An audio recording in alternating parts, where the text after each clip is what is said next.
Alrighty, guys. Sorry for the little time displacement that I threw on y'all earlier, but we're going live. I'm sure it'll take a minute to get most of y'all in here since we had it scheduled for about 45 minutes from now. They're starting to come in good. Hope you guys are having a good morning. We're gonna have a great show today. Mr. Vern Ward is joining us for his second time back, and to be honest, this is probably Terry's what 16 or 17. I don't 17. know. It might be 17 now. I don't know. His Doesn't matter. 17th appearance. We'll call it 17th. It don't matter. 17th timer club. But we're since we've had a lot of new subscribers, which I'm grateful for. Thank you all that have subscribed and are now part of the community. We're gonna really treat this, considering Mr. Vern especially was one of our first guests very, very early on. We're going to kind of let him give us a brief bio and let him explain where he was at, what he was doing, and he's going to pass it off to Mr. Terry to let him give himself a little bio for you new viewers.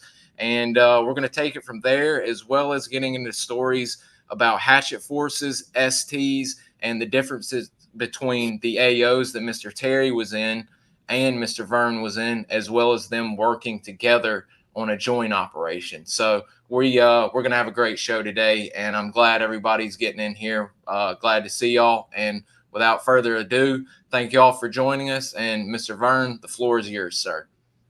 All right. Initially, when I was arriving in country, I was assigned to the FOB at Quezon. At that point in time, we were only designated as FOBs, and I was assigned to Quezon and operated out of Quezon for a short while, and then we closed the Quezon FOB, and we established another lot site at a place called Mai Loc, which was to the east of Quezon. And LZ Vandergrift. It was basically kind of south of Camp Carroll and the Rock Pile, which were Marine combat bases, pretty much on the DMZ. We were just south of Highway 1. The place we went into was a dirt airstrip, and A101, the team that had been overrun at Long Bay, had reconstituted, and they were building an A camp on the southwest corner of this airstrip. And we went in and basically dug holes and established our claim to the dirt on the northwest corner. And then the camp started being built on the east side of the runway. We operated out of there until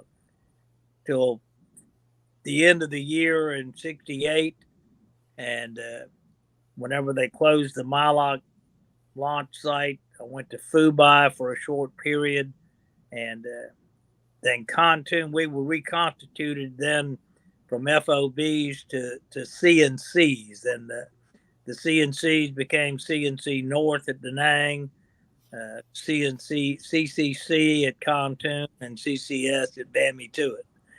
And CCC took some pretty heavy casualties toward the end of '68 and '69, and several of us then were sent from Fubai Da Nang down to CCC to help replace some of those casualties. Initially, at Quezon, I was pretty much a strap hanger on RT. At Mai Loc, I ran both RTs and some hatchet force operations. And then once I got to Kontum, I was at the yard camp with Terry, and we ran HF operations out of the yard camp. And then I guess I'll let Terry go through his spiel now. Well, I got to CCC. I was not given a choice. Like, I've heard some guys say they got to pick where they wanted to go. They got to pick their code name and all that. I volunteered for SOG. They sent us to Da Nang. They said, you're going to Kontum. I went to Kontum. When I checked in, they said, you're going to the yard camp. Again, I didn't get to choose, do you want to do recon or hatchet force? Because I wouldn't have known the difference at that point. So I got sent to the yard camp, and I was there. So I was there from October 68 till May of 69. We moved from the yard camp down to the main FOB. And then I stayed there until I went home in April of 70. So I was yard camp. I was hatchet force the entire time I was there, whereas some guys did both, like Vern did both recon and hatchet force. Okay. Just considering because I had asked a question in the group, and I forgot. I'll give a shout out later. Actually, let me do this real quick before we get to the question. I'm wearing a shirt from the group Save the Montagnard People. It's chapter 57 in North Carolina. And I would like to thank Mr. Danny for sending me 3 or 4 shirts and to advertise and let people know they've got some big ideas in the works for the program to get some stuff to start raising some funds for the Montagnard people in North Carolina, the group that moved there after Vietnam. So very thankful for this, very thankful for the shirt, gentlemen. And I hope y'all are watching today, and very thankful again. But since this was asked last time, or I believe I asked this in our group that we run on Facebook that Vern and Terry are in. When I was asking about the yard camp because it's mentioned in Joe Parnar's new book, Coming Under Attack. Terry's spoken about it at length and spoken about how insane it was there for quite a time. Mr. Alan Farrell kind of being stuck out there in the middle of no man's land, I believe with another trooper.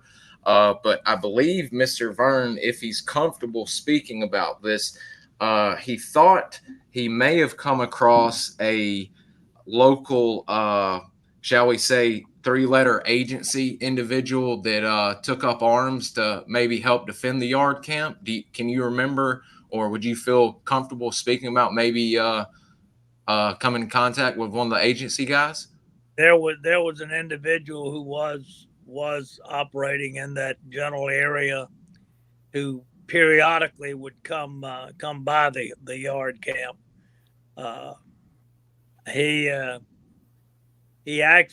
He had RON there, I guess, at least once prior to the night of the attack. But the night of the attack, he happened to be there, and he and I were on the together in the same position on the wall that night. As a matter of fact, we had a 60 millimeter, a handheld 60 millimeter mortar there, and I was going to use the mortar, and that never occurred to me to think that he would not know to pull the pin before he handed me the round. Oh God. So I dropped 2 rounds down the tube, and all of a sudden I'm sitting there thinking, I didn't hear him go off. Oh shit. Turned around, looked at him, and he had another one he was handing to me, and I said, you have to pull the pin before we put it in the tube. Otherwise, it's not going to go off. Oh, my God. He had not had a lot of experience with crew serve weapons. So, but as it turned out that night, our part of the wall never really received a whole lot of anything. Some of the other guys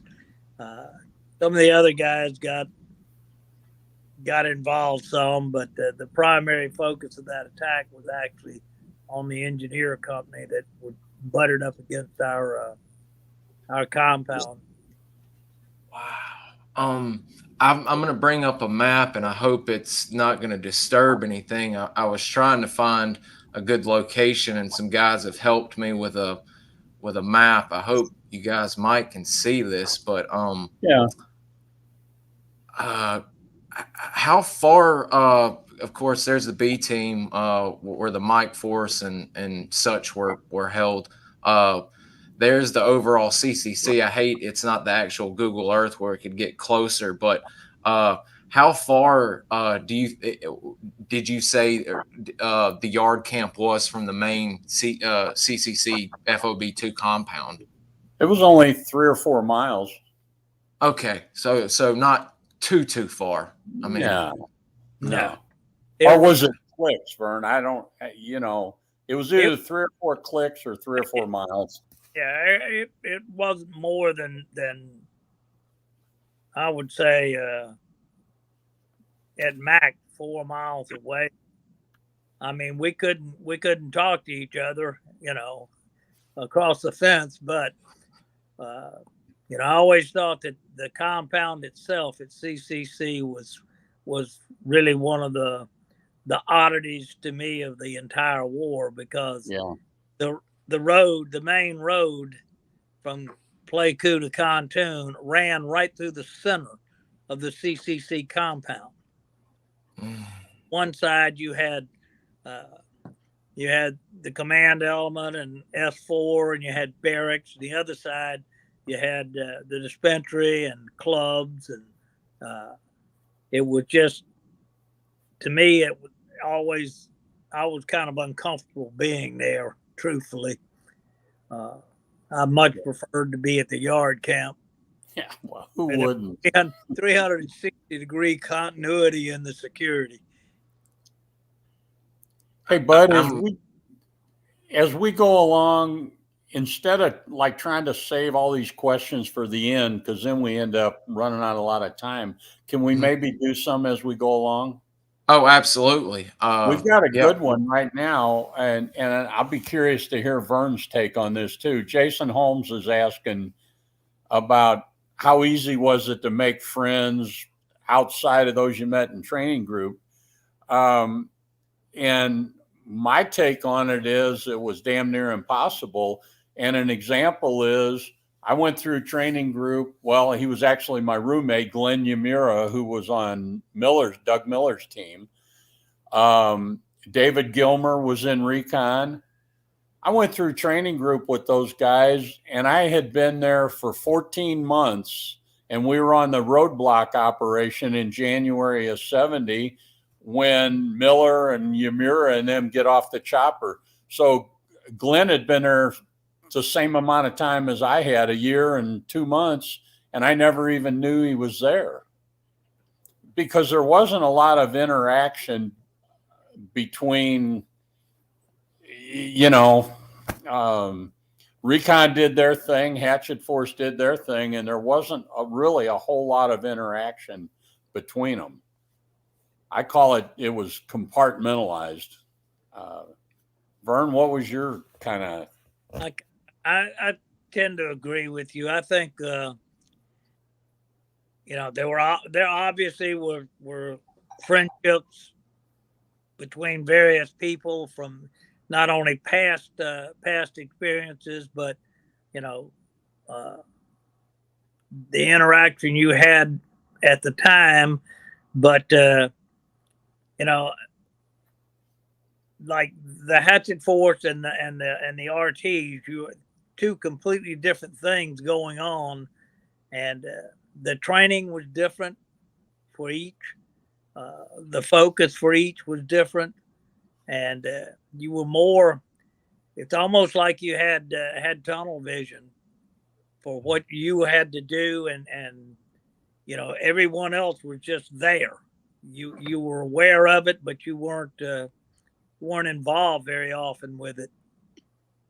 I don't know if that makes sense, but that's actually the way that I perceived it, and it wasn't so much the new guy syndrome. It was, if you were part of this particular element, that's who you interacted with every day, and that's where you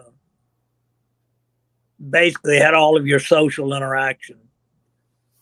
I think it's important for the new listeners to understand too that the things that we talk about from the perspective of Hatchet Force, if you get a recon guy, strictly recon guy, our stories are going to be, in a lot of situations, the stories are going to be completely different simply because it was a whole different deal.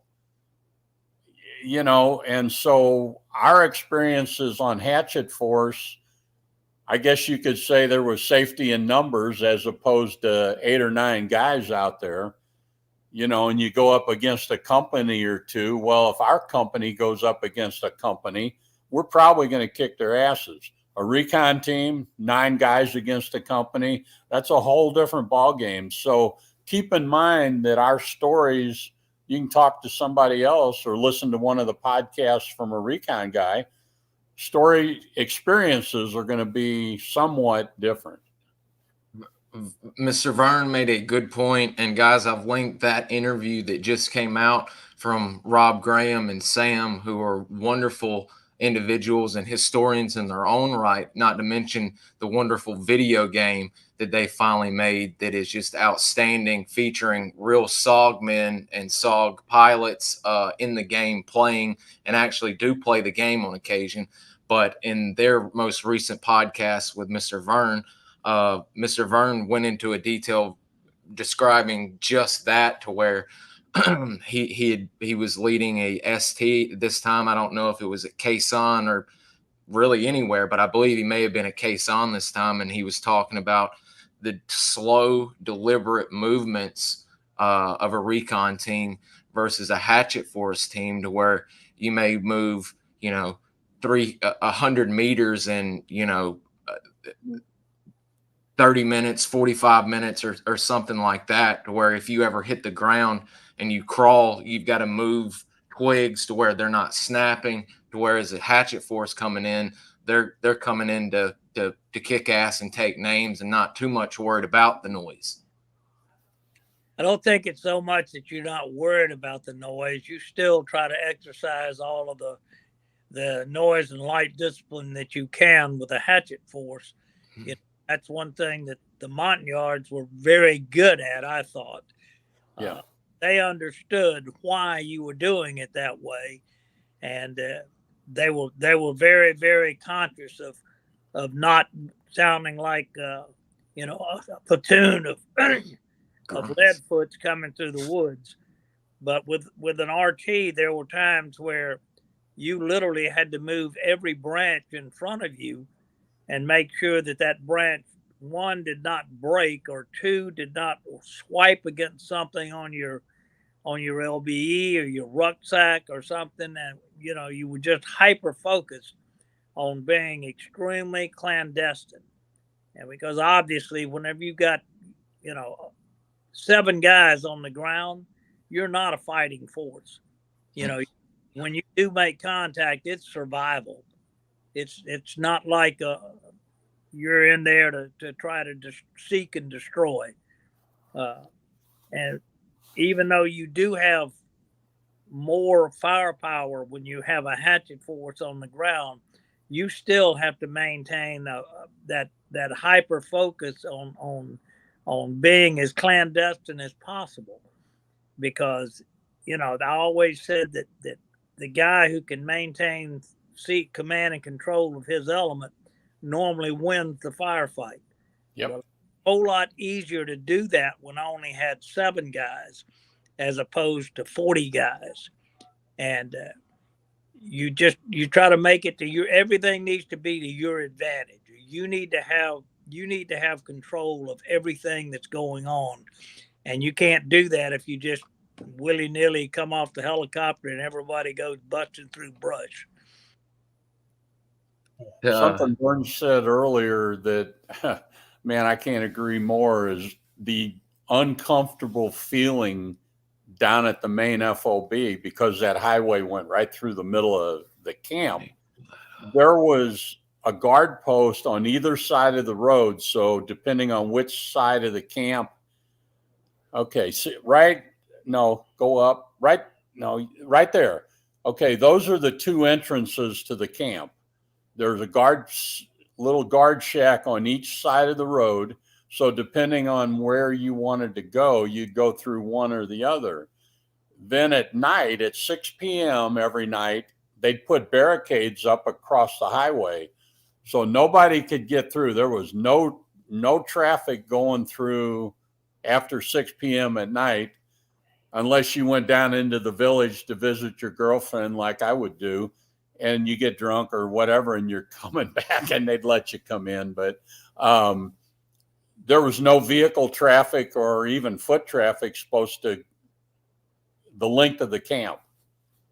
You can see right there was the northern, right there. That's the northern where they would put the barricades across the road. And you know, how can you be completely secure when we're supposed to be a secret compound and all that, and yet you got all kinds of traffic going right through the middle of your camp? I don't know. It just didn't make sense to me. That comes up every time, and especially when we show photos. And that was one of the questions that it just came in. Was there a good checkpoint on the road for Kontum? That was it. I don't know how good it was, but it seemed to work. I said I never really cared to RON on the main compound. No. Just I always felt like you know, this just something's not right. Now, some folks had never bothered, I'm sure, but I don't think. But can you go back to the picture that you had up of the compound? Yes, sir. I want to show you why I felt once we moved down there. I felt completely uncomfortable. Jason, we'll get to your question in just a moment because there's two more good ones that just came in. I got a good story for that one, Jason. Okay. Is that the entire picture? Sadly, yes, but I can find some more if I need to. If it's not okay. So the road goes through the middle of the camp. What you can't see is come down, stop. Now go. If you could go to the left in the picture. When this picture was taken, it was probably an empty field.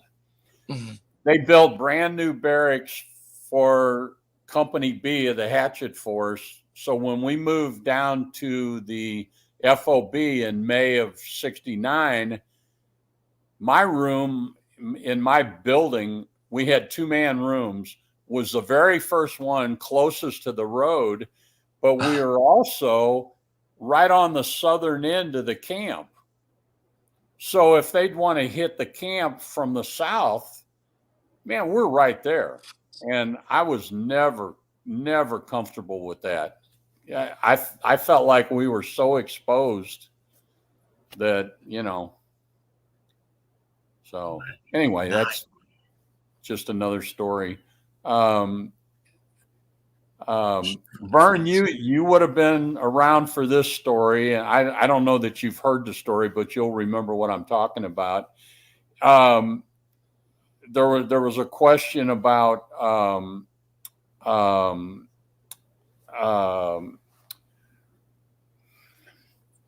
what was I trying to say? It was one of Jason's questions earlier. Yeah, there you go. So in the early part of March of '69, and Vern and I were both there. This was before they attacked the camp. We had taken so many casualties that we decided to throw a party for the yards.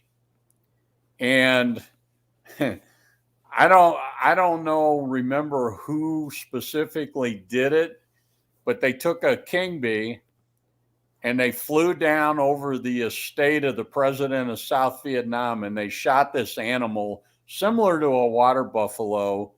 It's called a gore. And Bud, you've seen the pictures because we got the one I have is with the head, and it was symbolic for the yards. Ooh, but yes. They twisted that entire animal into little pieces like shish kebab and cooked it up. And we had, I don't know how many jugs of rice wine under the pavilion. While we were doing that, and of course, you know, most of us are enjoying the rice wine, you might say a little too much. And the colonel came up from the FOB with these two guys, and one guy had a big professional camera, and the other guy had a movie camera. And even being 3 sheets to the wind, it's like, what are they doing with these cameras? This is supposed to be a classified thing. Well, they did their thing and left. And about a week later, I got in the mail a big envelope with these blown up, they were bigger than 8x10, and I've still got the pictures. Pictures of us having this party and drinking. And we've been here 14 years. About 15 or 16 years ago on the History Channel, they did a week-long thing on elite forces of different countries. And so the night they did the U.S., it was on SOG, basically. And there you go. And about 20 minutes into the show, here's a video of me 3 sheets to the wind. And you see they weren't feeling any pain either. And I called my wife in, and she didn't get in time to see it. Well, then 40 minutes into it, they showed another shot of that's me drinking in the white T-shirt, and the guy next to me, Bob Sepper. Yeah, I'll leave that one alone. We're gonna have to talk about that offline about that, because that's the second time you've told me about that or said that. So anyway, here it is, 19 or 20, whenever, 9 or 8. And here's movies from this very same party that are on TV on the History Channel. So I don't know how they were able to do all that. I mean, the colonel was with them, but, it's crazy. But yeah, reporters was a non-issue for the most part for us. That's the only situation I know of. I don't know, Vern, I don't know if you know of any other. No. Because it was classified, these reporters, they couldn't just come on our compound. Even general officers weren't authorized into our compound. There had to be a special dispensation issued to allow a specific individual onto the compound, and I never knew of any instance where reporters were ever allowed any access to anyone, and obviously none of us had any interaction with any of them, because the non-disclosure statement you signed, and just knowing what you were doing, you knew better than to let loose lips get involved with anything. I think we took that non-disclosure pretty seriously. Yeah, we did. Yeah, I didn't want to go to Leavenworth for 20 years. I was contacted several times later in my career by individuals about discussing various aspects of operations, some of whom have written books, as it turned out. And I always had to refer them to the G2 and tell them, I was still on active duty. If G2 approves it, then we can talk. If I don't have someone's blessing out of G2, I have nothing to say. At the end of October 69, the entire company went on a mission, and I was going home on extension leave, and that's the only reason, thank God, that I wasn't on the mission. But a North Vietnamese defector, quote unquote, had provided information of a POW camp that contained some SF guys and a lot of pilots. So they sent the company in. Well, it ended up being a setup, and they ended up landing, and they were surrounded 360 by concrete bunkers. We lost a bunch of choppers. 2 Americans were killed, Captain Whalen and an E6 named Ronald Bozikas. Well, that was the day that I was leaving to come home on my extension leave. When I got home, my mom picks me up at the airport, and she said, "Did you know Ronald Bozikas?" I said, "Yeah, he got killed the other day." And she said, "Well, his funeral's this afternoon at the same cemetery where my grandparents are buried." So I went to the funeral, and I met his family, and his father was just hell-bent on forcing the Army to change his awards to not say denied enemy-controlled territory in South Vietnam. He wanted them to admit. Well, it turned out Bozikas had been writing letters home, and I was shown the letters. He spilled everything. His folks knew every little thing that we were doing. And his father spent the rest of his life. In 1973, I kept getting contacted by a newspaper reporter wanting to know, and they knew everything about SOG. So this is 73 before we've even pulled out of Vietnam. So Bozikas had been in recon, and then he left recon and came to the Hatchet Force shortly before he was killed. And his dad spent, but these reporters had they knew everything. Some of their information, I was able to interrogate them a little bit. Some of their information came from some chopper pilots. Some of their information came from an SF captain who I knew. Ooh. And he lived in a suburb of St. Louis also. And I know who he was. And after the war, after he got out of the Army, he became very anti-Vietnam, one of them, like a John Kerry type guy. Mm-hmm. And all I could do at that point, they've got all the information. All I could do was nod my head or something. And were they trying to be smirch, or were they just wanting to get y'all to break the NDA and talk?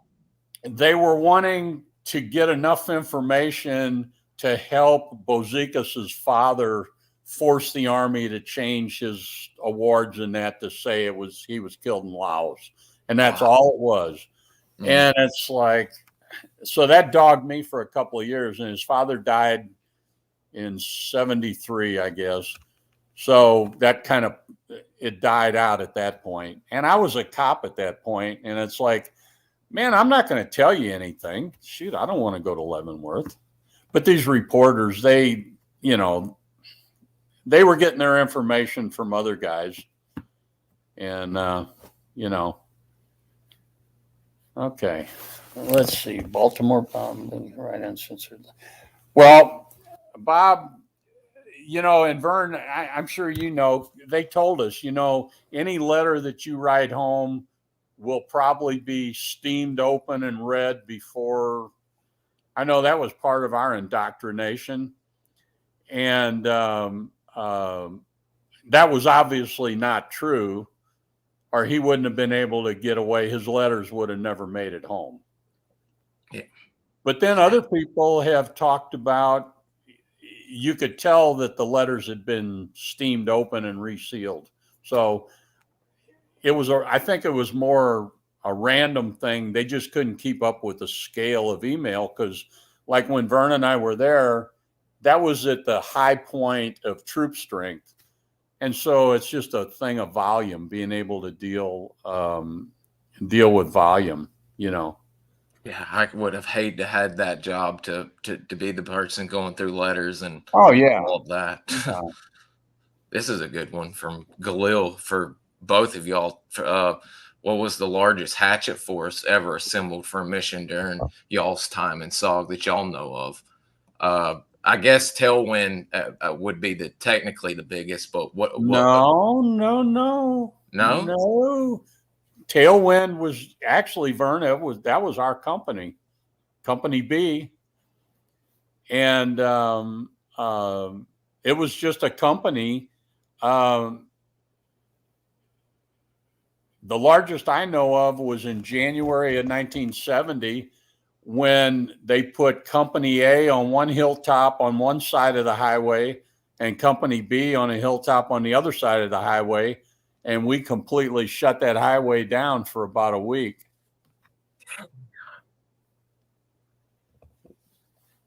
What about you?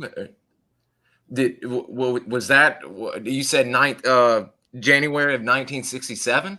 No, January of 1970. Oh, 1970. Wow. Yeah. So that was 2 full companies. Jeez. Which is roughly 105 men in each company, right across from each other on opposing hilltops. So we completely shut that road down. And then and that was the whole point, was the traffic would back up on the trail, and then the Air Force would take them out with the bombers. Wow. Wow. What about you, Mr. Vern? What was the largest that you ever saw or knew about being assembled? I was ever aware of, part of, or involved in was whenever Bo Buchanan and I combined HS and went in after the way station out of Mai Loc. Whenever we saw the 2 Caucasians.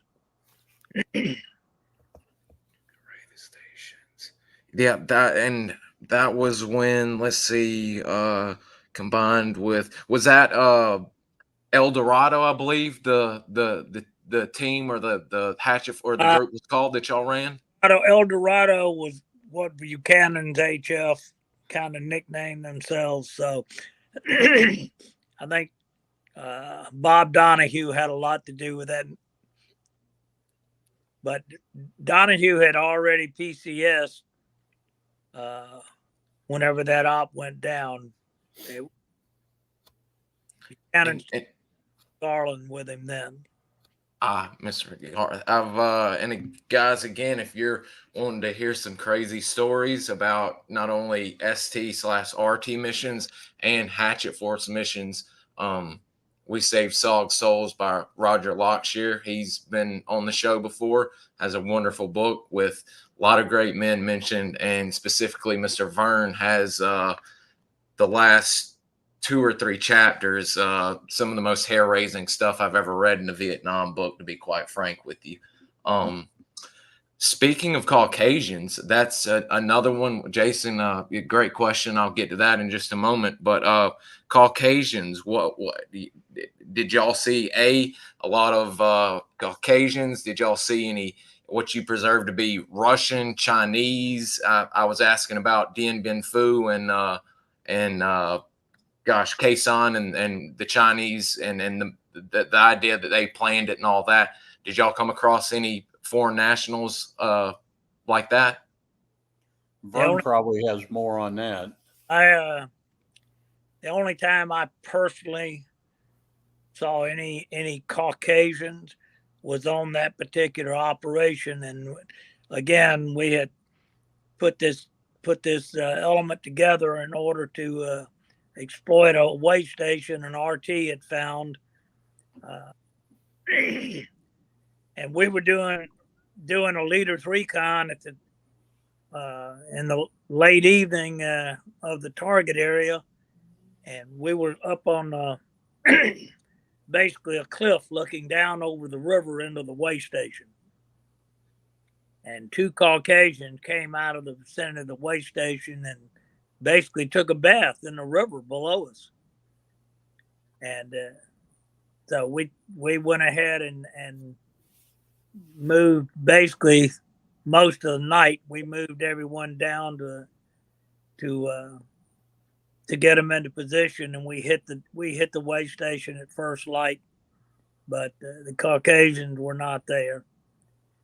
We wound up with 13 detainees out of the way station that we sent out, but they were detainees. They were local conscript workers. They weren't soldiers. They weren't POWs. I think they were as happy to leave as we were to get them out. Yeah. My only firsthand experience with foreign troops on the North Vietnamese side was I brought home a brand new Chinese uniform. He didn't need it anymore. But that there were a lot of stories, though. When I first got there, Vern, in October of '68, one of the recon teams, and I don't remember which one, had been on the verge of being overrun, and there was somebody on a megaphone speaking English, telling them to surrender and all that. And they described him as a blonde-haired, we figured Scandinavian or Russian. But there was a lot of stories like that. You know, I have seen several bodies that were significantly larger Yeah. than Vietnamese, but you know, I'm not having any expertise in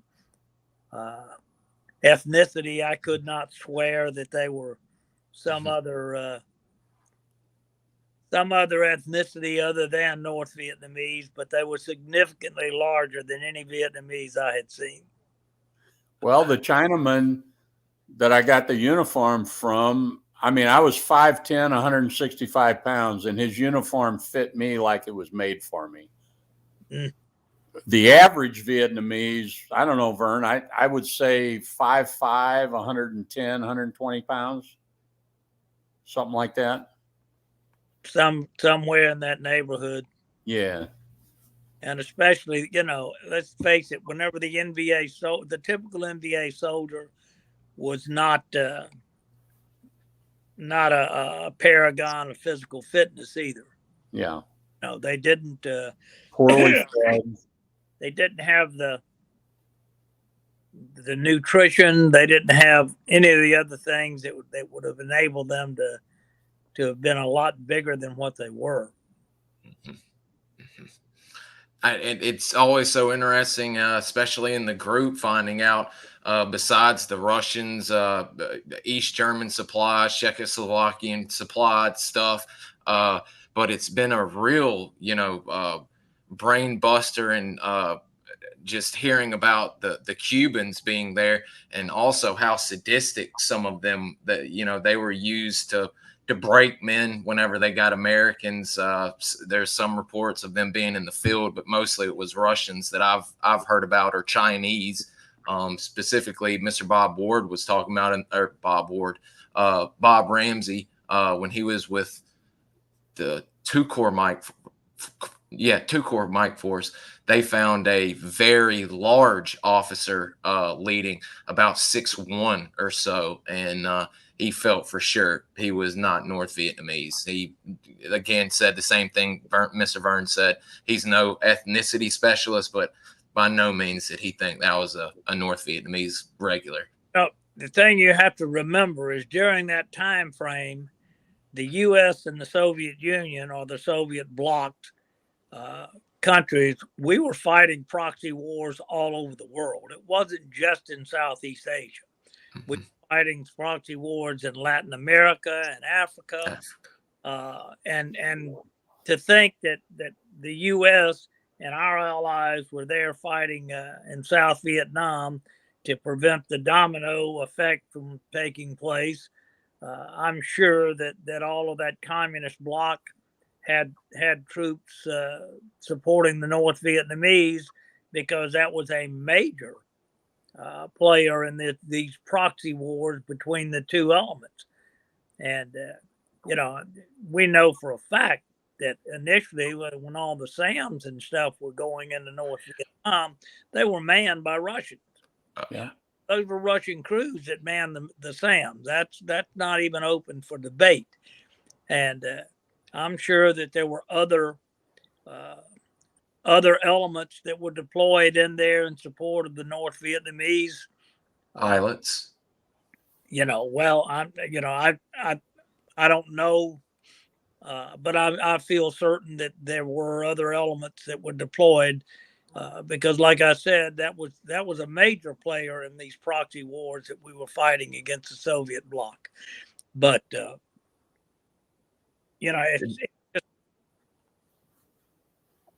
it'd be crazy to think that you have to take the historical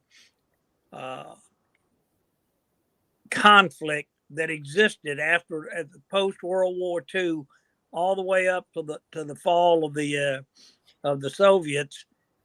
You have to take all that into consideration whenever people start talking about things like this, because it gives a certain perspective to it that maybe other folks don't have, that did not actually experience it or live through that time period. Like you said, it would just be foolhardy to think there we are and our allies, the Koreans, the Australians, some Canadians, us being there to stop the domino from falling. It would be just totally foolhardy to think the Russians and all the other communist Soviet bloc weren't there to try and push the domino over on us and continue on down the line. So absolutely. Yeah, you have to remember that Ho Chi Minh was obviously an opportunist.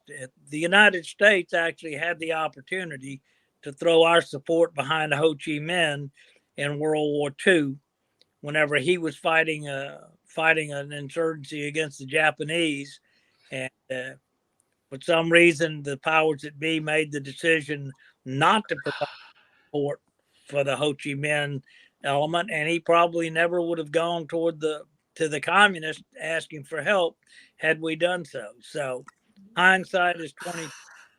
Yeah. That's another wild one in history, to think how that could have turned out had we gone with him and picked him as our pony, so to speak. Just another wild one. He was a nationalist, not a communist. And from all accounts, he really loved his visits over here early on, trying to get support and all of that. And a shame we overlooked him, or what have you.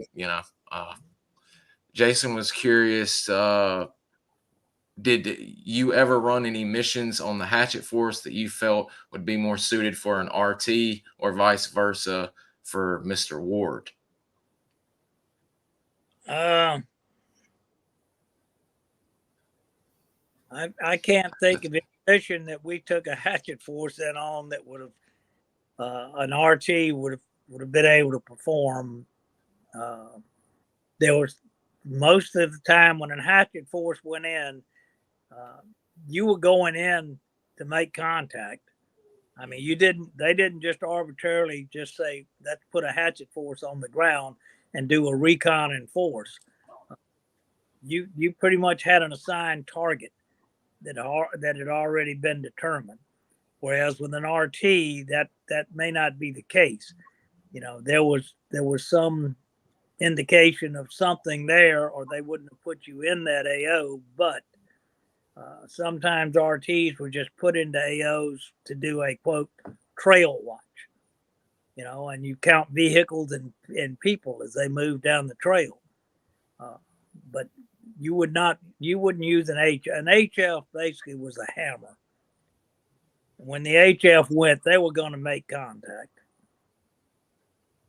And they knew we were coming anyway, because the mole in Saigon, they already knew.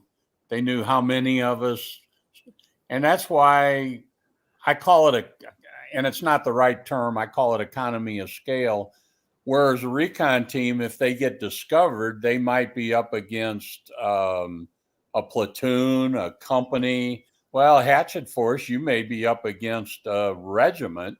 Yep. Because they already know you're coming. They know there's going to be 100 and something of you. So they're not going to send a platoon up against you. They're going to load guys on trucks, and that's why you'd RO in at night. And all night long, you hear trucks pulling up and tailgates dropping and voices, because it's a matter of scale, Yeah, it definitely was not. Everyone else considered it economy of force. It wasn't really an economy of force operation. We were there either to respond. If a recon team was in trouble and you could get a Hatchet Force on the ground, yep. That's what happened. But 9 times out of 10, when a recon team's in trouble, it's hard enough to get the recon team out. And almost impossible to get a Hatchet Force on the ground, because obviously the element of surprise is gone. And you got to What were the- remember too, all the anti-aircraft. Yep. You get a recon team in trouble, and if they could keep the team pinned down long enough, they could move anti-aircraft into position because you know the choppers are coming in to get them. And then the whole deal is let's shoot down the choppers, you know.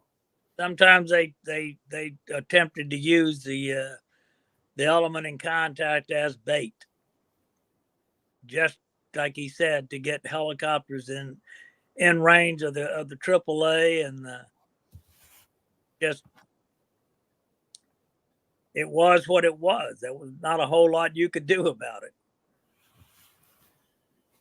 Man, oh man, what was the biggest that I mean, you can't ever really know, I suppose. What was the biggest while your times in the hatchet force? Because RTs could be, I don't think you could ever really know either. But with hatchet forces, what is the largest head-on battle that you two ever, the largest number of enemy combatants that y'all two ever came up against in a head-on battle with in the hatchet forces? Vern? What did it seem like, or what? Or well, yeah, what did it seem like, and what are It seemed like you were fighting the world, but in reality, it's almost impossible to know what the actual size was, because when you're in contact, you have to remember, even with a recon team, even if you make contact with a company, say 150-man company, only so many of them can actively engage you at any given time. Okay? So you really don't know that you're in contact with a company, because you're probably actually only fighting a platoon at most at any given time. But with a hatchet force, if you're spread out over an area, you know, that entire company can be on that hatchet force. And it could be 2 or 3 companies, just depending on how they deploy. It's just really hard to say we're in contact with this element, because at the time you're in contact, you're not really concerned about how many there are out there. But an example of that, about kind of not knowing, I remember my very first mission was a SLAM mission in November of '68. And we took both companies, Company A from the FOB and Company B from the yard camp. And we went into an area where all I knew, because I didn't get to go to the briefings, was they believed there was a regimental base camp area. So we go in and we're going along, and Company B, and I was up front with Captain Goulet and Lieutenant Jerson. And we're going along this mountaintop. We go down the hill, fill our canteens at the water at the bottom, and then there's stairs cut into the mountain, into the next mountain we're going to go up. Well, you're not going to find stairs cut into a mountain if it's just a little, even a company-sized deal. So it's like, oh shit, we're in for it. So we get on top of the hill, we get ambushed. There's Goulet. And yeah, it turned out all night long with the trucks pulling up and all that, you know, this was apparently a regimental base camp area. So a regiment would have been what, Vern? 400 or 500 men? Been closer to like 1,200. 1,200. So, you know, and 2 companies of us, and they ended up having to pull us out the next day because we had casualties. But yeah, were we up against in a firefight with that entire regiment? No, but it was pretty obvious it was a large area, or you wouldn't have had steps cut into the side of the mountain, you know. So yeah, holy shit. Owen wants to know, were y'all ever surprised by tactics by the VC or NVA that y'all came across? Vern? I won't say surprised. It's not with we never really made contact with VC and SOG. That unless you made contact on a local training, a local security ambush or something, we never fought the VC. The NVA were damn good soldiers. They were well trained. They were disciplined. They were fighting for a cause. They were indoctrinated. They were really good soldiers. So to say that you were surprised by any of their tactics, no. They were just exceptionally well-trained troops. So I never thought I would be surprised, or I don't think I was ever surprised by anything they did.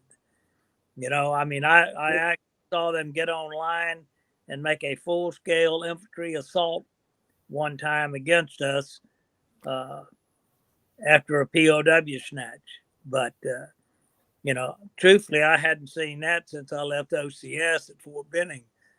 But they got online and they assaulted. So that probably was as close to a surprise as anything I ever saw.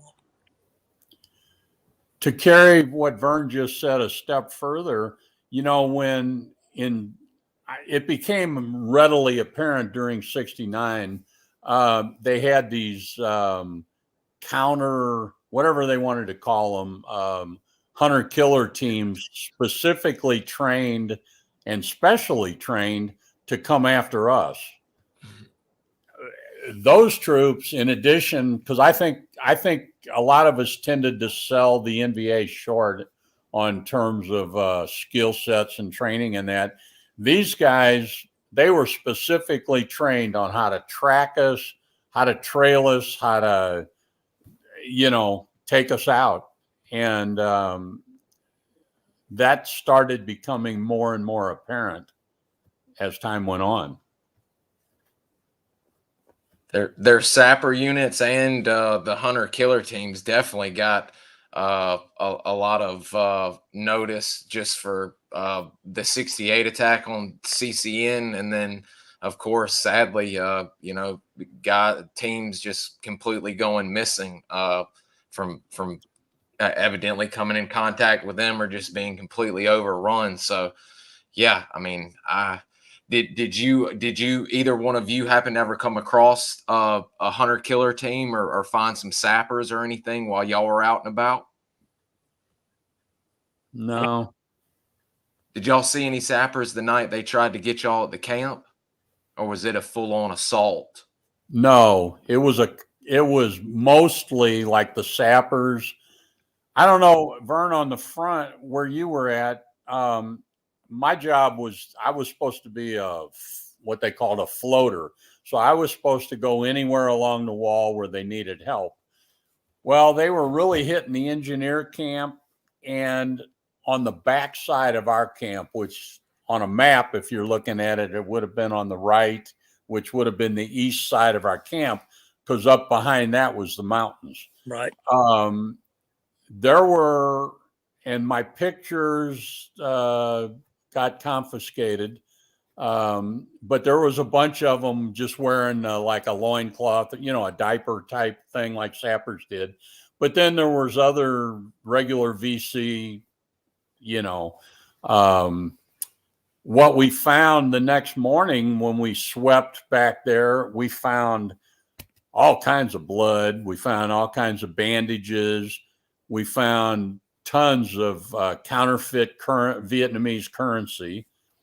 We found foil packets, which I was told was heroin.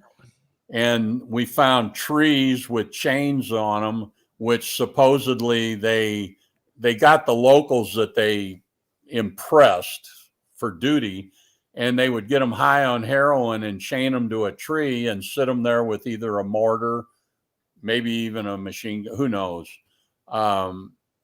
But it was not the hardcore Vietnamese, North Vietnamese that we've run into over in Laos. Man, oh man. We've got some good questions coming in. Daniel was saying he read somewhere that the NVA was in the top 5 or 10 for the best trained army in the world at that time. I'll buy that. Yeah, yeah. And who was training them? Yeah. The Russians. They had a lot of help. Yeah. James is curious. Air support. What's the closest y'all felt safest, or what's the closest you ever called it in on your position? I actually have had called it in within 10 feet in a bomb crater. As a matter of fact, the individual you mentioned earlier, Roger Lockshear, was involved in providing that air support. And had they not, we were in a bomb crater and completely surrounded. Had they not fired that close, we never would have gotten out.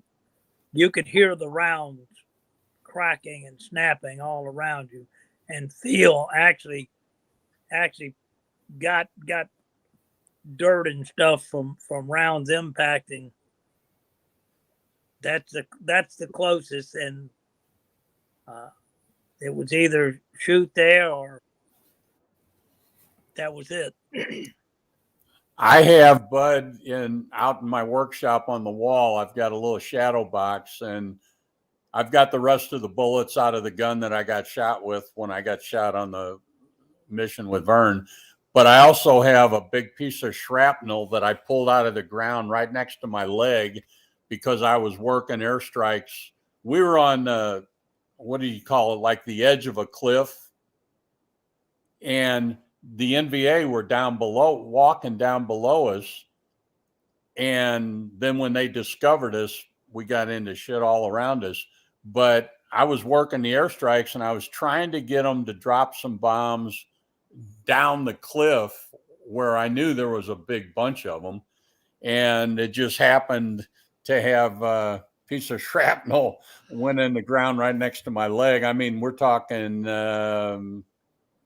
where's the camera? We're talking this far from my thigh. And,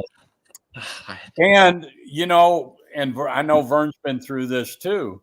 At night, if you're in heavy contact at night, you know, we'd wear our strobe light up here on our shoulder, and you open it up and turn it on. That nylon pouch that it's in would guide the light straight up. Spooky gunship for whoever, they could work. They were so darn accurate. They could work. They hated it when you told them danger close. They hated that because they didn't want to hurt us. But there were times, like Vern was saying, you know, there's times when you got no choice because they knew that there's an area the NVA would know. Well, if we can get right up, literally right up on top of them, they're not going to drop bombs or napalm or anything on us because it's too close. So, yeah, but those spookies and puff and that, man, I'm telling you, they were so accurate that with the strobe lights going, they could work right up to you, literally right up to you. So, I believe it's y'all termed it hugging the belt that they would try and do to y'all. Oh yeah, yeah. Boy, that's some accurate contact considering how far up they are, and all that was spooky. Just working magic down there for y'all. That is, I'm always amazed reading, hearing. We had a guest that was an AC-130 crew chief, and God Almighty, the stuff they were pulling off in the 80s and 90s. Well, Mr. Vern, you know, Mr. Walters, we had him on, and you were mentioning one of his the second book he wrote. I mean, just crazy what those aircraft are capable of. And in the early days when we first got Spectre in theater, it was amazing then how, like Terry said, how close they could get. The night after Terry was medevac, we got hit that night, and I wound up with the only working radio in the entire element. God. I worked air support all night around us, and I had a spooky overhead, and the spooky obviously was 7.62 miniguns, and you can bring them in fairly close as long as they have an accurate fix on your location. And when Spectre got overhead, Spectre was able to. I had a strobe behind me with what we call a TP setup. That's just a poncho, and you suspend a strobe light in the center of it. Just turn the strobe on, and they can see that flash from above. They were able to work around very close to us that night. And to be honest with you, that's the first time I had ever even heard of Spectre. Yeah. What year is this? This was 19 March of '69. Yeah. He had gotten shot earlier that afternoon, and those of us left on the ground got to experience that night. I bet that was a heck of a scene at night too, because Dad used to tell me Puff or whatever the name was for Spooky or Spectre with those miniguns and those tracers coming in. It just looks like a dragon just breathing fire over everything. Actually, it looks like they're curving most of the time. Oh, wow. Would they hit and come off when they hit? It would ricochet all over the place. Now, obviously, whenever Spectre was expending 40s, they don't ricochet. They just make the jungle floor bounce.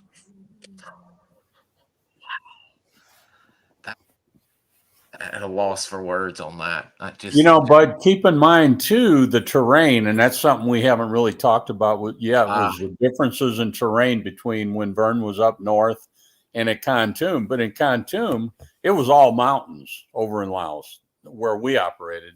I mean, there were some what we call slash and burn fields that were good for LZs, but it was all mountains and a lot of rock. Well, if you're on rocky terrain and Spooky's firing 6,000 rounds, that's from Leghorn. So it gives you an idea of the mountainous terrain. If Spooky's firing 6,000 rounds a minute and they're firing and those rounds are hitting rock, you can imagine it doesn't take a brain surgeon to figure out what's going to happen. There's going to be, like Vern said, ricochets everywhere. And so that's something you had to keep in mind when you were working this stuff is, okay, what kind of terrain am I on? Because if it's all rock, we better be able to get down. Okay, so that's a picture of the Ho Chi Minh Trail. This was the day I got shot when they medevaced me, and I took this picture from the air. But you see all the bomb craters, but you can also see all the different mountains spreading out. And the trail would wind its way through the valleys and the gorges and everything. There's an opening. Big opening. Yeah, looks like the trail cutting right through it where they bombed it, and it's kind of grown back right there. Well, we looked at this picture before, and I discovered a trail that I had never even noticed before, going off to the left up there. Yeah, I'd never even. But they would bomb these roads, for instance, the trails. We call them trails, and everybody's got their own answer on this. But what we call the Ho Chi Minh Trail was really a series of, number one, there were high-speed roads like this the trucks could take. This is where I got shot. I think that's me sitting down there. Then you had footpaths, you had high-speed, what we called a high-speed trail, which was, you may have a company and they're taking a trail rather than getting down on the road, but in most of the time it would parallel the road. And then you had footpaths that were not as heavily traveled. So all of that together made up what we called the Ho Chi Minh Trail. So the Ho Chi Minh Trail was more of a generic term. There's another And that looks to me like a high-speed footpath, a high-speed trail, because it's a little bit wider, and you may have had a larger number of troops, but it's pretty well. You can see how well worn it is, and there's not a whole lot of vegetation growing right up to the edges in some spots. It looks like on the other side of those trees at the top of the picture, it looks like it maybe is open because you see a lot of light in there. Hard to say. This is Cambodia, I believe. So I believe they're about to hit a patch of opening. Yeah. So Vern, when you were up at working out of Mai Loc and going over, was the terrain pretty similar to what it was at where we were at in Kontum? It was close. It was not quite as pronounced. I mean, there's still lots of hills and mountains. There were places there, truthfully, where I think the jungle was a little thicker. Okay. And in North Vietnam, it actually was flatter, I thought. I didn't go that far in, but I went far enough to see that it was a little bit. It was more like I-Corps itself, and that the mountain. You still had mountains. You had hills, not mountains so much, but hills, and it started to flatten out some. There were areas where it was very, very thick. And obviously there were areas where it didn't have this thick of vegetation, even though it wasn't being used for farming. So it just, it was a varied terrain. And like you said, I thought that the stuff we went into out of Kontum was, it wasn't so much jungle or the thick jungle. It was more of a mountainous terrain because everything was up and down. Yep. Very, very few valleys and dales where, you could look out and see half a mile to where you've got this big valley going across there. That was not really, I don't ever remember seeing much of that down out further south. But you actually could see some of that up in the northern part of the AO, and like I said, into North Vietnam for a bit. It looked like there were areas where you could actually see a half mile, which to see a half mile and down where we were at Kontum, you had to be on top of something pretty high to see a half mile.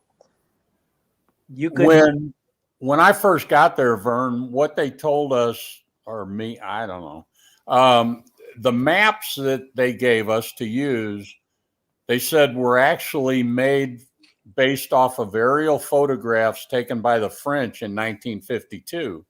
So, for instance, exactly what Vern was just saying, this mountain on my first mission when we went into that regimental base camp area, according to the map, it was one big mountain. Well, in reality, it was three mountains, up and down, up and down. But when you're taking a photograph from that triple canopy jungle, you can't see all those up and downs. Some of them you can see, some of them you can't. So here we are thinking we got one big mountain, and it's actually three up and down, which linear movement, if we wanted to move a click, hell, it might take us all day because you got to go up and down, up and down. So your movement was really affected by the terrain like that. And you had to make sure that you didn't, you can't take that fall line. Humans have a tendency to always want to take that path of least resistance and follow that fall line whenever you start getting into hilly or mountainous terrain. And you couldn't do that because that's where all the trails were, because that's where the NDA moved. So if you're moving in that terrain, a lot of times you're having to make it twice as hard on you physically to move, because you can't take that fall line. You can't follow that path of least resistance. You have to just suck it up and go, like he said, straight up, and sometimes almost straight down. How much time would it take to get up and down a mountain like that? Oh, hell. On the mountain, sometimes days. Yeah. It might take you, bud. It might take an hour to go up one mountain. Well, by the time you get up there, your ass is dragging. So you're going to take a 15, 20-minute break before you even start going down. So you go down the next one. Hopefully, when you get to the bottom of the next one, there's water running. You can fill your canteens because you've already emptied them. Then you got to go up the next hill and down. And so you could not cover very much terrain in a day, even though on a map it looks like you're only going a click. By the time you go up and down, up and down, up and down, you might have covered 5 clicks or more. You have to remember something too. While you're making that movement, it's not a matter of just walking.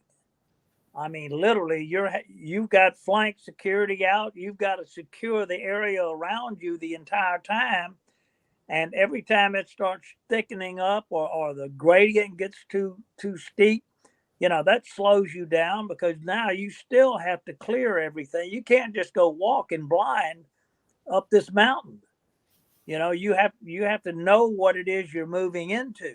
So your point elements and your flank security, you can't move any faster than they can actually clear for you. So trying to be quiet. Yeah, it sounds like, well, you go up and you go down. Well, it's not really that way, and trying to control that movement and make sure that you do have that security. It becomes a very arduous task whenever you're in terrain like that. I've literally, until you just started saying that, and I'm so glad you said that, because this whole time, all these past few years, I've never thought about, you can't just get in a line and climb the mountain. I mean, no. You've got to have a point element that's out there clearing to your front. You've got to have a flank element that's making sure you're not going to get hit from the sides. Even your tail gunners have to continuously be at this 100% alert to make sure you don't get nailed from the rear. It's a tactical movement. It's not just let's high diddle right up the middle. You have to maintain your own security to make sure that you can in fact accomplish the mission. That's where with a recon team, it's not as hard to control, because obviously you don't have as many people. But with an HF presents so many other command and control problems. And if you limit the number of Americans that you have with that HF, like sometimes, you're looking like 3 Americans with a platoon size element. That means you got 3 Americans and you might have 40 Montagnards. How do you disperse those Americans? Where do you get the most control over your element by placing the other 2 Americans?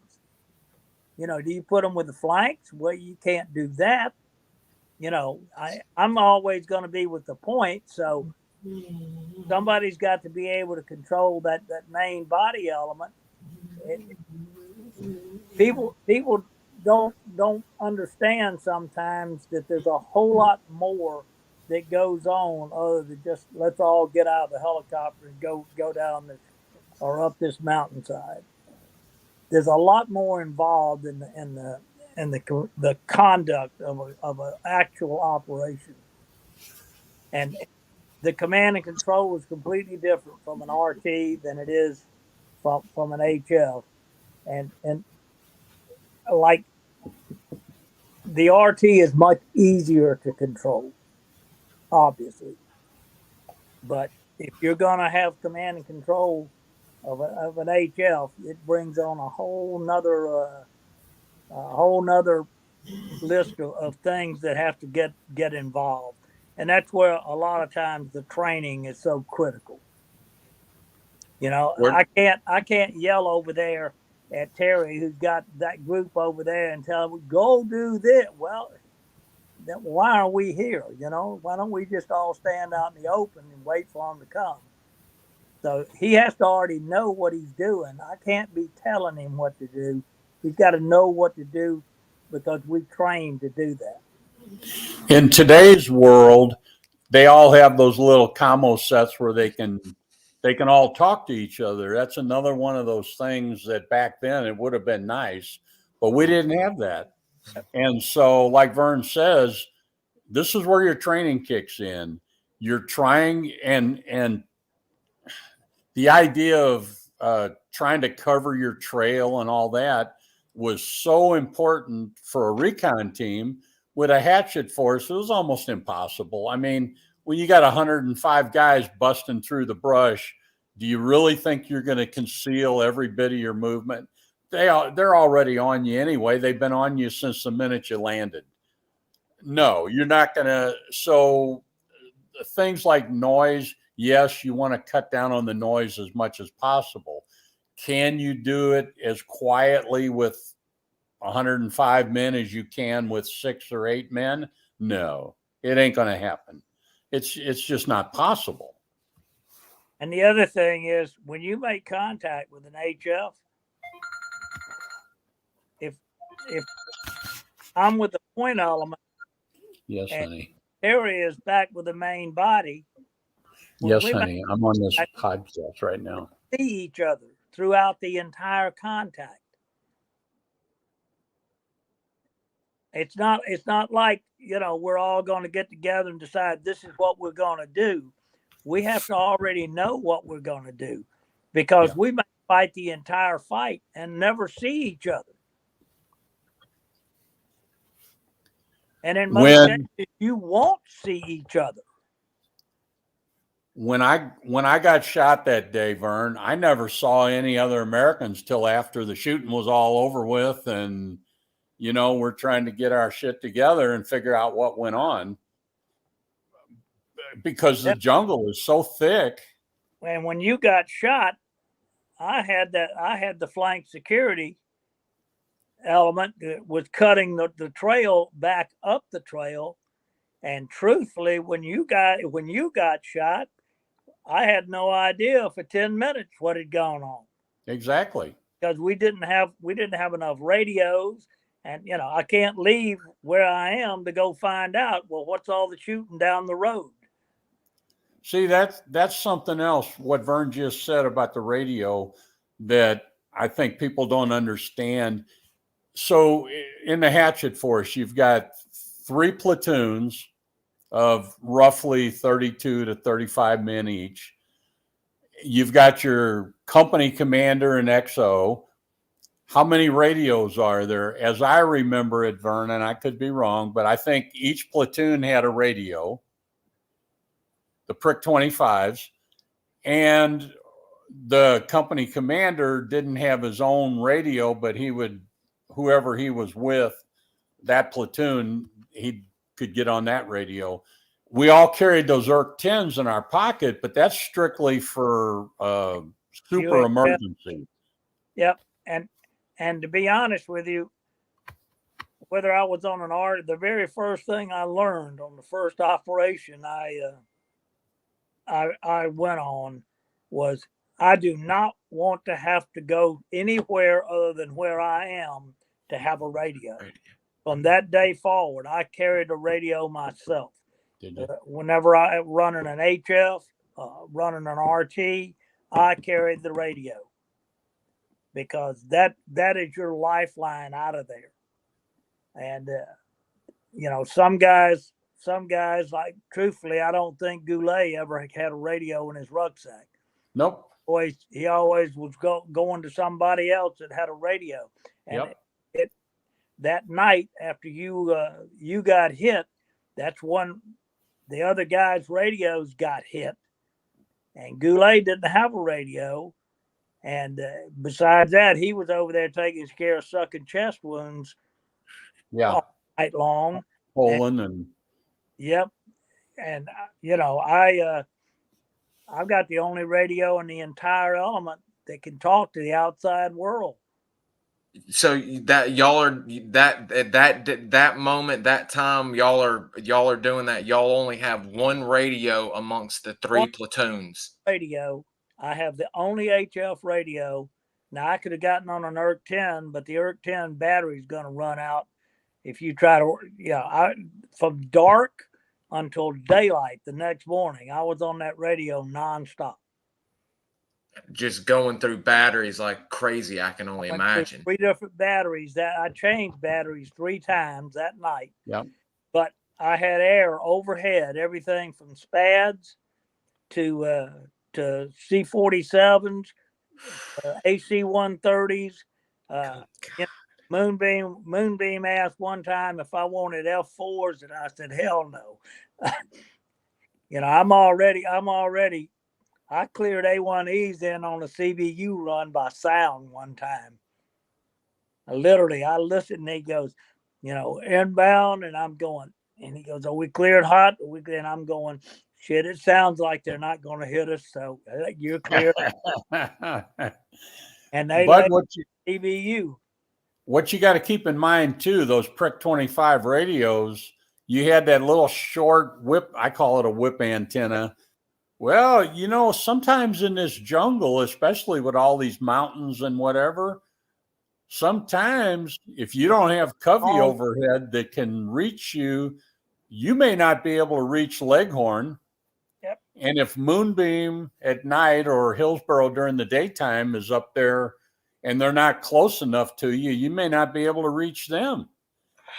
So these are that would be a situation where you might want to use the ERC-10 just long enough to get a hold of somebody. But the terrain made a hell of a difference. And that's one of the things that interested me with the difference in terrain between up north and even in Cambodia, where they had more wide open flat ground. Radio reception. If you've got no radio reception at all, what are you going to do? You got an 8-man recon team. You're surrounded and you're fighting for your life, and you ain't got nobody to talk to. I mean, it's scarier than hell. You're ERC-10 on guard. Yeah. Any aircraft, doesn't matter. Just anybody talk to me. But I always carried the long antenna for that 25. Yeah. And like that night, I had it on, although it beat the hell out of me all night. That people don't realize that long antenna, you don't walk with it. No.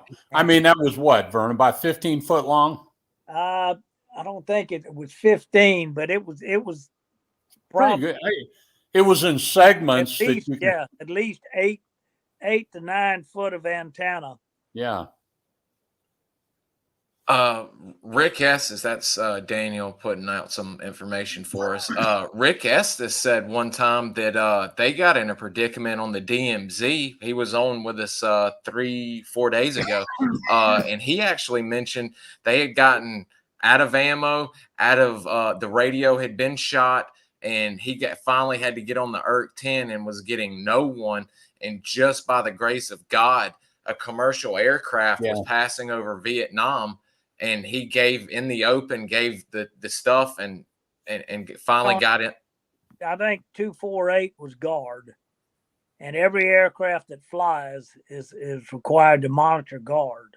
And that's why I said, if everything else goes to hell, you just come up on guard and start saying any aircraft this push, any aircraft this push, and get contact with somebody. And that was often the case where you couldn't talk to a radio relay site, you couldn't talk to Covey, you couldn't talk to a FAC, you couldn't talk to Hillsborough. You just come up on guard on that. But the problem was you had to be very, very judicious with that ERC-10 because you could burn that battery up in about 30 minutes. If you tried to stay on it nonstop, you would burn it up. The battery technology back then was not what it is today, obviously. Hell, the Prick 25, those batteries were probably, 10 inches long and inch and a half or more thick, and they weighed 5 pounds. Yeah, and whenever you're carrying the one in the radio and 2 or 3 extra, and that to me, I always would carry batteries, ammo, and claymores along with frags way before I carried anything else, like food or. Yeah. I mean, that is just unbelievable. My LBE in my rucksack was close to 100 pounds. God. I mean, even for a young man, that's ridiculous, and the amount of water you're expending, I just don't see how. Adrenaline, sometimes you never could have gotten off the ground. Oh, imagine trying to climb a ladder to be extracted with 100 pounds on your back. It's just crazy. But you have to figure a 20-round magazine weighs 1 pound.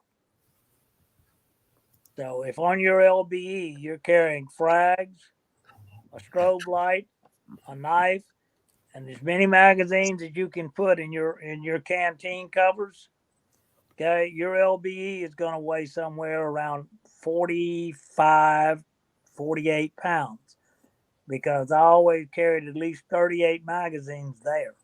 Plus, I carried magazines in my survival vest, and then I carried magazines in my rucksack. I was a big believer in frags and claymores because they don't pinpoint your position. Yeah. Once you squeeze the trigger on that weapon, you've pretty much said, "I'm here." But with a frag grenade or with a claymore, they don't know exactly where you are.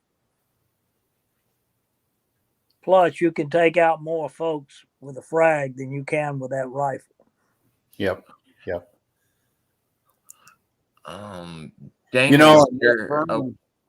It's a question that comes up every single one of these podcasts that I've done. This comes up about the loadout. When I got there, and of course, being brand new, I was relying on other guys to tell me. It seemed like we all carried 400 rounds, so 20 mags, with 19 in each. So you're slightly under 400. But on the recon teams, I've heard guys talking like Vern, carrying twice as much. Because if you get in a situation and you're in deep shit, and it may take a while. A question came up the other day from somebody about how long did it take if you got in a prairie fire emergency, you declared a prairie fire. How long would it take for you to get some help? Well, it depends on where the help is. If they're back with Doc Toe refueling, you're looking at 30 to 45 minutes. If the A1s have gone all the way back to Pleiku to rearm, there's an hour and a half to get back to you once they're done rearming. The Cobras, the Charlie model gunships, they go back to Doc Toe and rearm. Well, you don't rearm in 10 seconds. And Covey may be working another extraction of a team under fire. Well, you only got one Covey out there, so he's got to do what's got to be done one at a time. So the time it takes you to get some support could be the difference in carrying 400 rounds or 600 rounds or even more, Now, I carried 20 mags in canteen pouches, but on top of each pouch, there was room before you snapped it shut to put a grenade. And then I carried grenades 2 on my web gear to get to them quickly. And then I usually carried some extra grenades in my ruck. Yep. Because like Vern said, I mean, a grenade will take out a lot more people a lot faster than a burst out of your car. And most of us on the hatchet force carried, each one of us would carry at least one pound block of C4 and claymores. And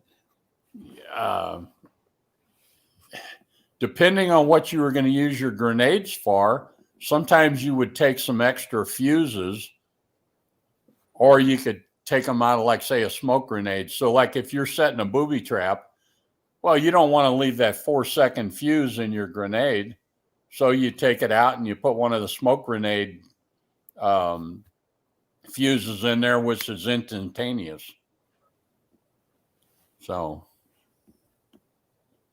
Some guys had some good questions coming in about, since we're talking about length of time and the radio. This was very interesting. I have heard of this one time, but curious about you guys. James was wondering, have y'all ever had to get up in a tree or climb something to get radio reception? No. No, I never climbed a tree. I may move to higher ground, but I never had the desire to climb that tree. And Mr. Terry, no tree climbing for you as well? After what happened on that first mission, no. Homie, don't climb no more trees. This is kind of goes back to the map and what Vern was talking about, some of the area.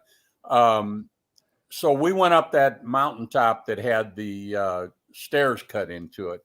According to the map, if you went down the other side and crossed the road, because the trail went right on the edge of that, there was supposedly a large open area, and we wanted to get across that and up to the high ground before nightfall. Well, we get up on top, and there were 7 of us. There was Goulet, Jerson, 3 yards, me, and my interpreter. And we couldn't see out, because of the triple canopy. But there were some trees that were climbable. And so I told Goulet, I said, how about if I take my stuff off, I'll climb the tree and see if I can see out and see that open area. And just as I unsnapped my pistol belt is when they hit us. And the story goes on from there. But homie, don't climb no trees. You're getting a lot of likes on that in the comment section. Well, I mean, the whole story was crazy, but I mean, the radios though, and again too, it's an FM radio and I'll use the example because I spent the entire month of December '68 up at Leghorn. I was being punished because I had a Montagnard girlfriend, and there was a certain lieutenant that took exception to that. And I got sent up there for the whole month, whereas most guys went up there for a half a month, and rotated out.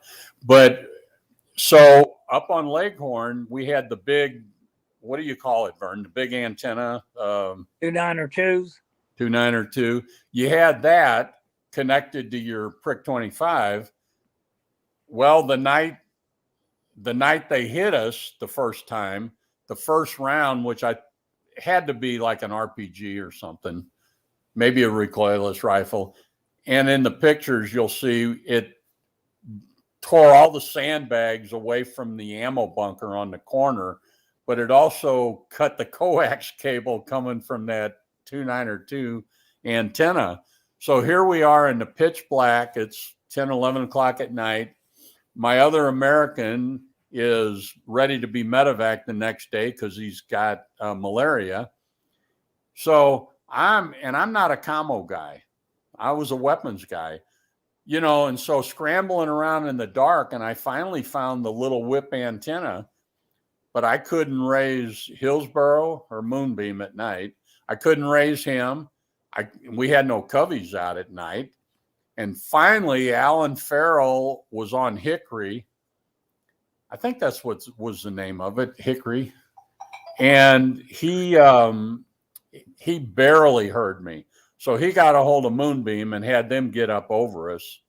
And I mean, in the middle of the night, there's not a whole lot they can do. They're not going to scramble a bunch of aircraft or anything.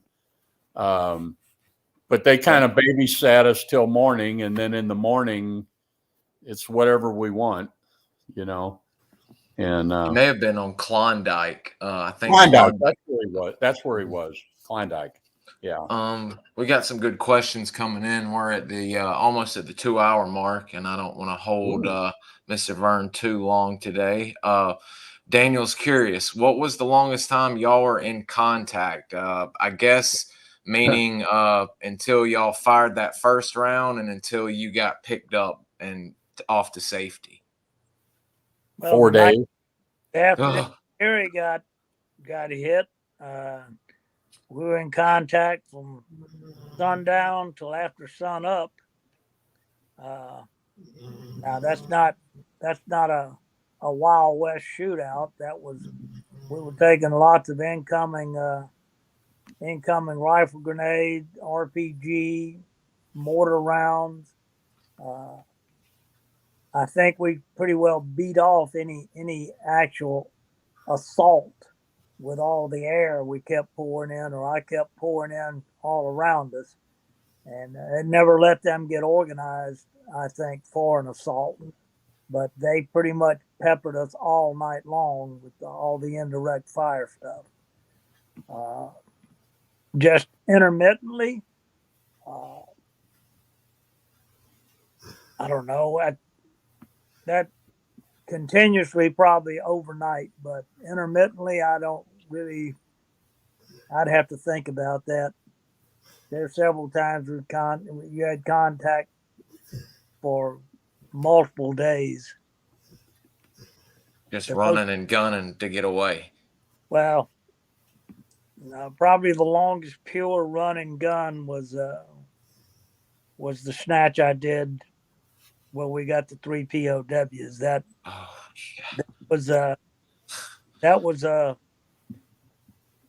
time where I was absolutely ecstatic to have every round that I carried, and would have carried twice as many more, because the last time I redistributed ammo before we were picked up, it was less than a magazine a man, and I went Winchester. As I got on the aircraft, I went Winchester. I didn't have it. There was not enough bullet to be found. Wow. That is ridiculous. I mean, guys, it's in Mr. Lockshear's book, and this was in '68 when Mr. Vern's at Mai Loc. Mr. Ward's the team leader, Art Bader, sadly, and Richard Fitz, who had passed away in that terrible eldest son mission that ended in just pure tragedy. But they were inserted into 7 men inserted into Nickel Still, which is North Vietnam. So if anybody tells you that there were no SOG in North Vietnam in '68 or any time after '67, you can tell them you've officially seen one on camera talking about it, because he was north of the border. So and guys, if you don't have that book, please get it, because it is absolutely outstanding to see the 101st working with SOG. We've got a few more good ones before we end.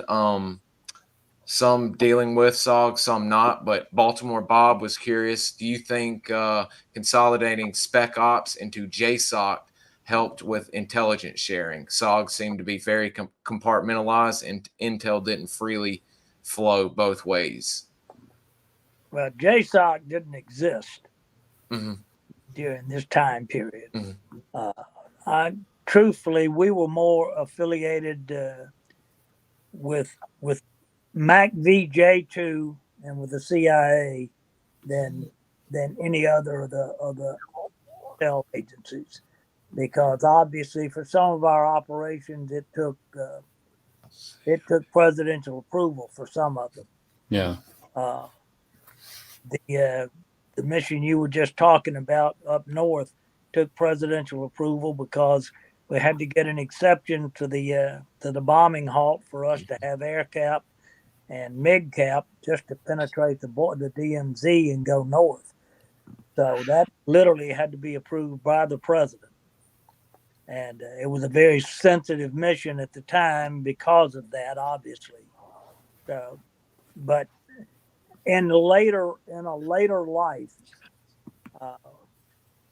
there were some extremely valuable lessons learned, which had to be relearned in places like Desert Storm about intel and the need for joint intelligence consolidation.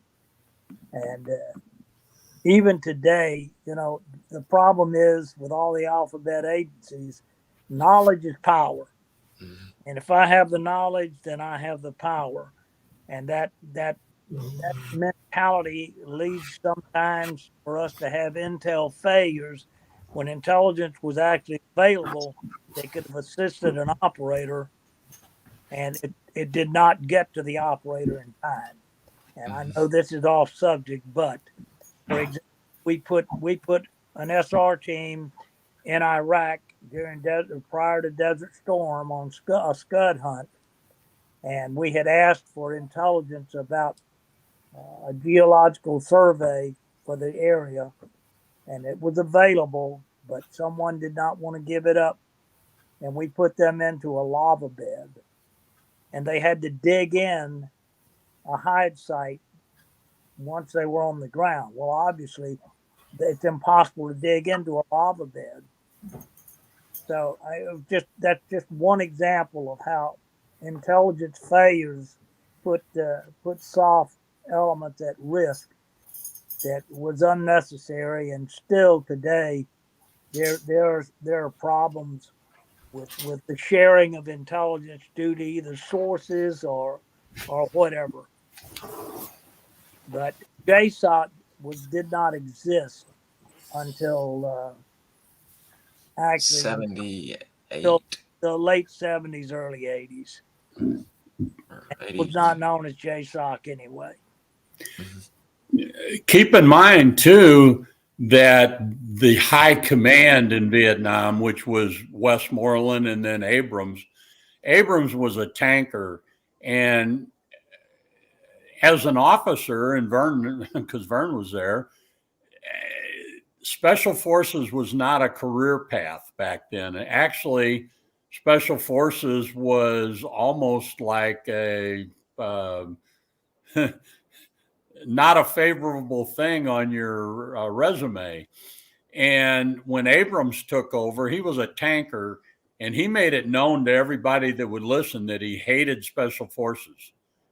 So, when you have somebody that's at the very top of the food chain in your area of operations that's got that kind of an attitude, you can imagine, some of the stuff that went on. And then I forget who it was. Was it the troll that brought back the tank tread? Mm-hmm. Yep. Yeah. So they go back, they do a debrief, and they said there's tanks coming down the trail. Oh, you're lying. You're making it up. So he goes back out and brings in a tank tread and throws it on the table and said, "What do you say now?" And pictures of them doing crew drill. Yeah. And so that's some of the type of nonsense that went on at the higher levels, but it had a direct effect on us. Okay, there's tanks coming. Well, and then Langvey got overrun, and then Ben had what, three blown up tanks in their wire. Every time we'd go across the fence, we'd see them. So don't tell me there's no tanks. Yeah, during that time period in the Army, anything that remotely resembled anything being elite was frowned upon, because they wanted the Army to have complete parity across the board. So the higher ups were extremely discouraging about anything that said elite. So when you're talking about special forces being an elite element, it was frowned upon for that reason.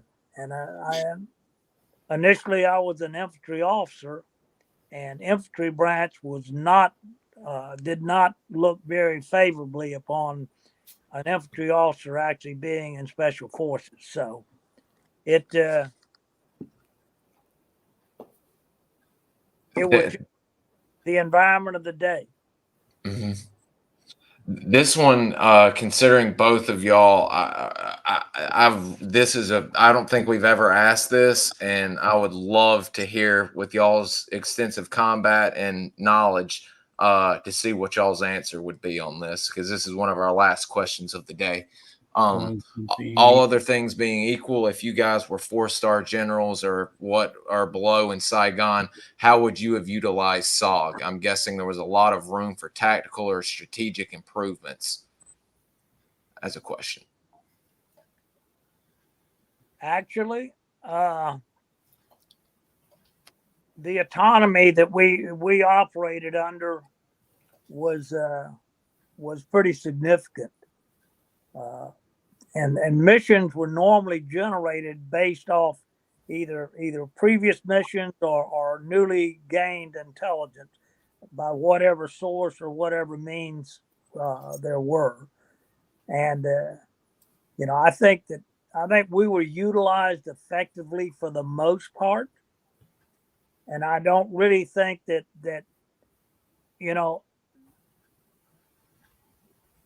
second guessing.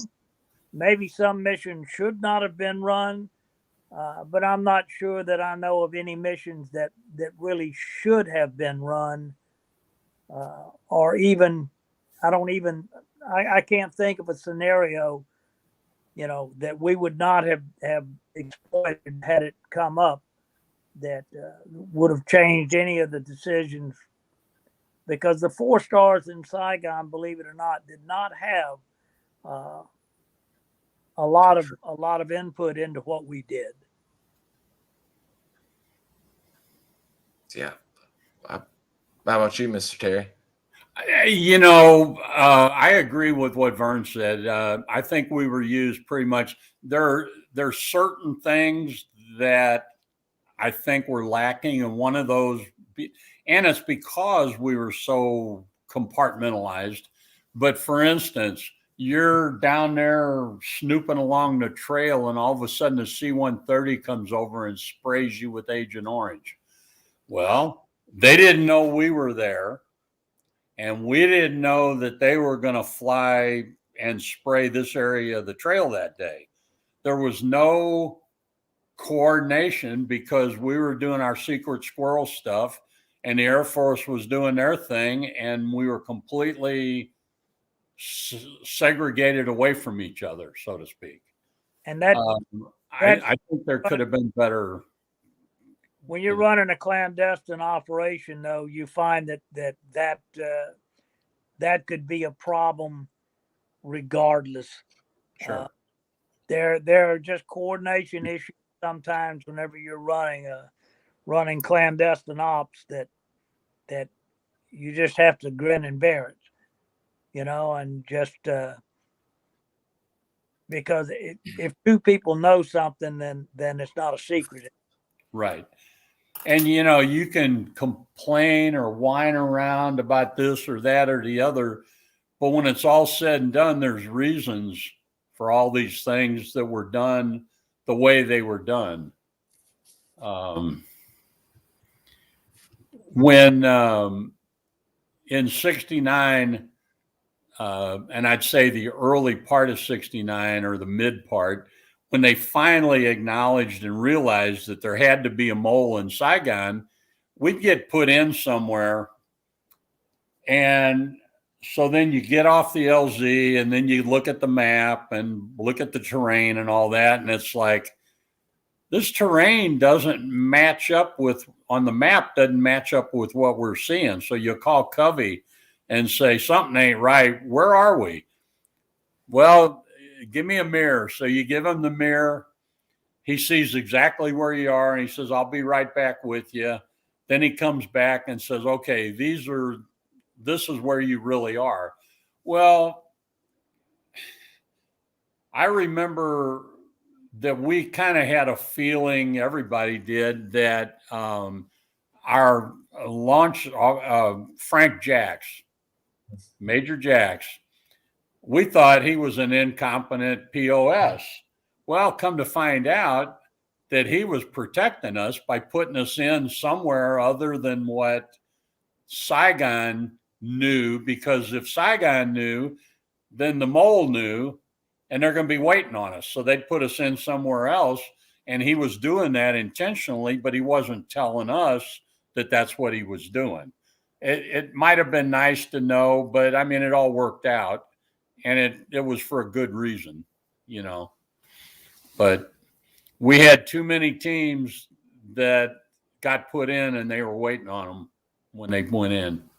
And, you know, it's a lot easier to put in 8 or 9 guys than it is to try to put in 105 guys. You know how many choppers, how many loads it takes, and that just gives them more and more time to bring in more bad guys.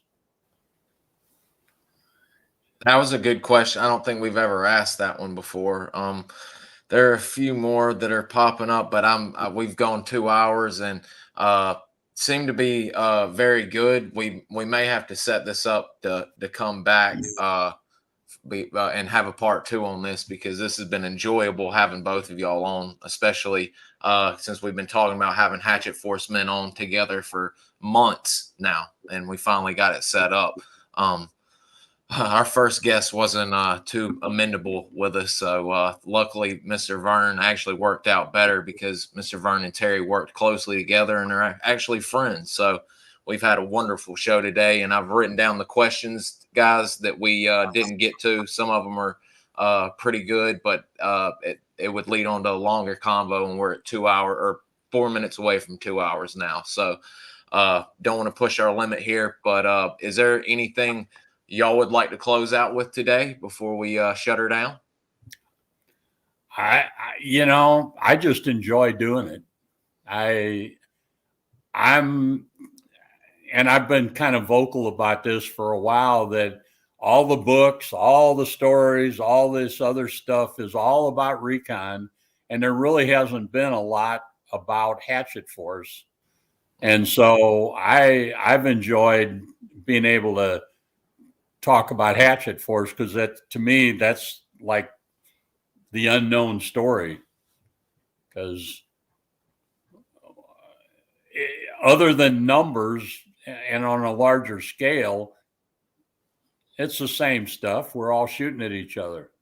So that's why I'm glad for Mr. Joe Parnar and Stephen Moore, who I'll be having on, has written about the Hatchet Forces. Gamble Dick, a guest, of course, he's written a book, but very glad that Mr. Roger wrote about the Hatchet Forces, wrote about Mai Loc, and covered Mr. Vern, his exploits in this book. Again, guys, a great SOG book, instant classic.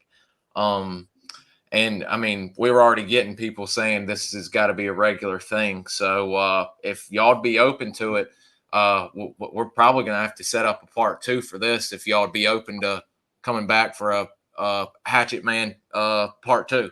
I'm always open. I'm good with that. All righty. Well, again, I've got interviews linked down in the show notes, guys. Please like, subscribe, share, so everyone can hear about the Hatchet Forces from 2 of the most solid men we've ever had on the channel and gotten a chance to speak with. And hopefully here soon we'll get them back on after we can get some ideas flowing. And anything y'all'd like to say before we shut it down? I would just say, anybody that either has a question that we didn't get answered or comes up with questions, funnel them to Bud or funnel them to Jason Holmes on his, what is that called, Twitter? MacVSOG Twitter. Get the questions out there so we can try to incorporate and answer as many of them questions as we can, because with all the new listeners that are coming on, it seems like a lot of this stuff we're repeating over and over, but if we don't, you know, then you That's got why guys we're. getting, That's why it's been good. Jason's in here as our moderator now that I've assigned him to. He's doing pretty good about answering questions that have been asked maybe once or twice before that not necessarily we don't want to just skip, but that are easy answers that have been answered before and has actually linked shows to where y'all have answered questions. So and I've we're had guys keeping a lookout. contact me privately saying, would you mind answering some questions? I don't care. It Oh doesn't yeah, bother me. absolutely. Reach out to me, like Mr. Terry said, me or Jason, and we'll write down questions. I usually take pictures of ones I don't get to. So I'll keep in touch, guys, with Mr. Vern and Terry. And guys, I'm taking pictures of the questions right now coming in. And we'll set up a time here in the next probably in February, and we'll have them back on and see if what all we can get into. And I thank you all for joining us today. And I thank Mr. Terry and Mr. Vern especially for joining us. This was a wonderful show, and already looking forward to part 2. Vern, I'll see you, buddy. Yep. See you later. Closing it out. Get your powder dry.